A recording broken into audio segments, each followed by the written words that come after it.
Bayangin besok pagi kamu masuk kantor, dan setengah dari orang-orang di sana udah nggak ada. Bukan karena cuti, bukan karena demo, tapi karena mereka sudah digantikan oleh AI. Kedengarannya gila kan? Dario Amodei baru saja menjatuhkan bom, 50% pekerja junior kantoran akan lenyap sebelum tahun 2030 karena kecerdasan buatan. Dan ini bukan hanya soal Barack Obama yang ikut merenungkannya di X ya. Majalah Time bikin editorial berjudul "Apa yang terjadi ketika AI menggantikan pekerja", dan New York Times menulis artikel berjudul "Apokalips Pekerjaan karena AI sudah tiba untuk para fresh graduate". Di televisi Amerika Serikat pun hal ini sudah jadi topik panas, dan angkanya bikin merinding. Oke, tarik napas dulu. Mungkin ini bukan akhir dari pasar kerja seperti yang kita kenal. Atau mungkin justru iya, fenomena ini kita sebut sebagai revolusi teknologi. Dan sebaliknya, kita lihat ke belakang, ke revolusi-revolusi sebelum-sebelumnya. Tahun 1440, Gutenberg menemukan mesin cetak. Dalam satu generasi aja, 90% pekerjaan juru tulis hilang, dan seluruh profesi itu tergeser. Butuh sekitar 50 tahun sampai industri percetakan baru mampu menyerap semua pekerjaan yang hilang. Tapi setelah itu, sektor ini meledak. Antara tahun 1500 dan 1600, kota-kota yang mengadopsi mesin cetak tumbuh 60% lebih cepat dibanding yang tidak. Tahun 1760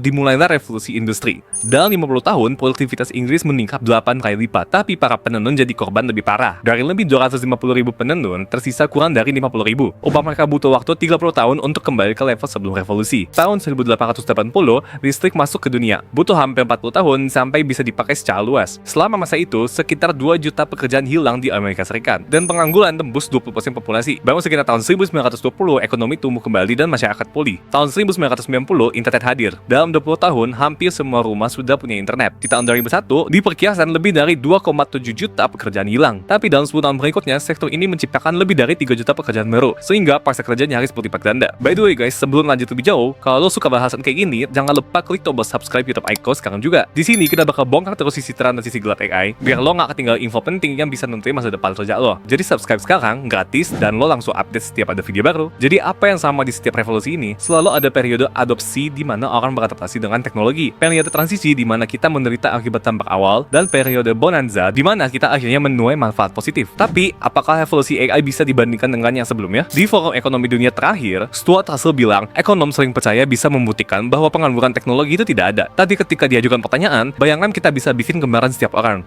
Kembaran ini lebih baik bekerja, gak pernah sakit, gak pernah mabuk, dan mau bekerja gratis. Berapa banyak manusia yang masih punya kerjaan? Para ekonom baru sadar, bisa saja pekerjaan masih ada, tapi bukan untuk manusia lagi. Hal ini, AI meningkatkan produktivitas lintas sektor sekitar 10-20%, bahkan di bidang pemrograman bisa mencapai 30-40%. CEO Goldman bilang sekarang AI bisa mengerjakan 95% pekerjaan yang dulu butuh tim berisi 6 orang selama berminggu-minggu. Amazon menghemat 4.500 tahun jam kerja programmer untuk memperbarui aplikasi Java hanya dengan AI. Walmart melakukan 850 juta pembaruan katalog pakai AI, yang kalau manual butuh departemen 100 kali lebih besar. Contoh yang lebih dekatnya nih, uji coba di BBVA nunjukin karyawan bisa menghemat 3 jam per minggu dari 3.300 pekerja, 83% pakai AI tiap hari, dan hampir 100% percaya AI juga bermanfaat untuk rekan-rekan lain. Artinya, kita sudah bisa memanfaatkannya sekarang. Banyak orang yang sudah produktif bahkan bisa melakukan hal-hal yang dulu nggak kebayang bisa mereka lakukan. Tapi kalau AI sudah bisa begini hari ini, besok bisa apa lagi? Dario Amodei nanya, ketika itu terjadi, bagaimana kita akan mengatur ekonomi? Bagaimana manusia menemukan makna dari apa yang kita kerjakan? Banyak asumsi lama bahwa manusia adalah makhluk paling pintar akan gugur. Sam Altman bilang, kalau lihat sejarah, biasanya butuh 2 generasi untuk menyerap perubahan besar di pasar kerja akibat teknologi. Tapi kita belum pernah dipaksa melakukannya dalam 5-10 tahun aja, seperti yang mungkin terjadi sekarang. Eric Schmidt, mantan CEO Google, bilang tahun depan sebagian besar programmer sudah bakal diganti AI. Bill Gates bilang dulu komputasi itu mahal, sekarang nyaris gratis dan itu mengubah dunia. Era yang kita masuki sekarang, kecerdasan jadi sesuatu yang gratis. Dokter hebat, guru hebat, semua itu bisa diduplikasi AI secara gratis. Geoffrey Hinton, bapaknya AI, bilang rentan dasar universal atau UBI mungkin bisa bantu biar orang gak kelaparan, tapi tetap ada masalahnya. Martabat manusia hilang kalau tidak punya pekerjaan. Joshua Bengio bilang di TED Talk, ada tekanan besar dari sisi bisnis untuk bikin AI makin pintar dan makin bisa menggantikan tenaga kerja. Taylor Cowen menambahkan, hampir nggak ada orang yang siap hidup di sejarah yang sedang bergerak. Sama seperti di awal percetakan. Di awal era bahan bakar fosil, nggak ada yang benar-benar bisa memprediksi dampaknya. Bisa aja ini cuma hype, tapi kalau para CEO dan ilmuwan ini sedikit aja benar, kita punya masalah besar di depan mata. Dan tanda-tandanya sudah kelihatan. Menurut New York Times, pengangguran fresh graduate naik 5,8% dalam beberapa bulan terakhir. CrowdStrike PHK 500 orang gara-gara AI. McKinsey kurangin 5.000 karyawan dalam 18 bulan. Hal yang belum pernah mereka lakukan sebelumnya setelah merilis studi bahwa antara 400 sampai 800 juta pekerjaan bisa hilang pada 2030. Banyak perusahaan teknologi juga lagi kurangi staff tanpa alasan jelas. Sulit tahu berapa yang karena AI, tapi trennya makin nyata. Padahal AI belum sepenuhnya bisa ganti pekerjaan manusia. Axios baru aja wawancara Dario Amodei, dan dia bilang jelas 50% pekerjaan jenior kantoran bisa hilang bahkan sebelum 2026. Kalau itu benar, pengangguran di AS bisa naik 4% jadi 20%. Dan dengan kondisi sekarang, peringatan ini nggak terdengar berlebihan. Jadi apa yang bisa kita lakukan? Setelah bicara di lebih dari 120 konferensi di Spanyol dan Amerika Latin, pesan gue sama.